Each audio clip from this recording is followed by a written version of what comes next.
Masih terkait kasus kerusuhan di Kanjuruhan, Tribuners Aremania mendesak Kapolri Jenderal Listio Sigit mencopot Kapolda Jawa Timur Irjen Niko Afinta. Mereka menilai pencopotan Kapolres Malang dan 9 Komandan Brimopolda Jatim belum cukup untuk sebagai pertanggungjawaban insiden Kanjuruhan. Aremania mendesak Kapolda Jawa Timur Irjen Niko Afinta ikut bertanggung jawab atas kematian ratusan orang dalam tragedi tersebut. Menurut seorang Aremania, Dadang Indarto, personel di bawah tidak akan melakukan tindakan tanpa ada arahan usai laga Arema versus Persebaya tersebut. Yang menjelaskan saat insiden terjadi, aparat menembakkan gas air mata secara serentak ke arah tribun ekonomi. Hal ini yang menjadi penyebab jatuhnya korban jiwa dari para supporter. Pihaknya sendiri menyadari pencopotan jabatan dan dipindah tugas bukanlah sebuah solusi. Namun menurut mereka, hal itu harus dilakukan.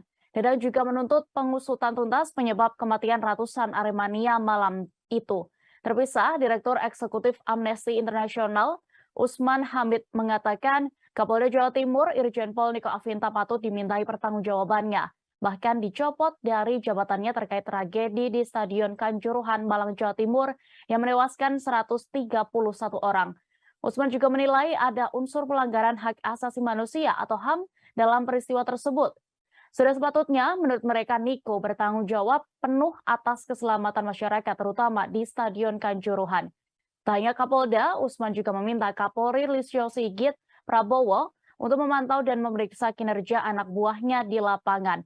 Di sisi lain, Blok Politik Pelajar mengajak masyarakat bersama-sama mendesak kepolisian untuk menghentikan penggunaan gas air mata. Atas dasar hak asasi manusia, melalui petisi, publik menuntut kepada Menteri Koordinator Bidang Politik, Hukum, dan Keamanan Republik Indonesia, Kepala Kepolisian Republik Indonesia, kemudian juga menuntut Ketua Komisi 3 Dewan Perwakilan Rakyat dan Direktur Utama PT Pindad untuk tidak lagi memproduksi, memperjualbelikan, dan menggunakan gas air mata apalagi diperuntukkan sebagai senjata penanganan massa.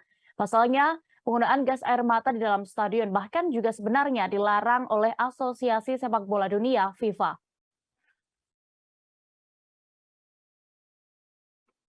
Terima kasih sudah nonton. Jangan lupa like, subscribe, dan share ya.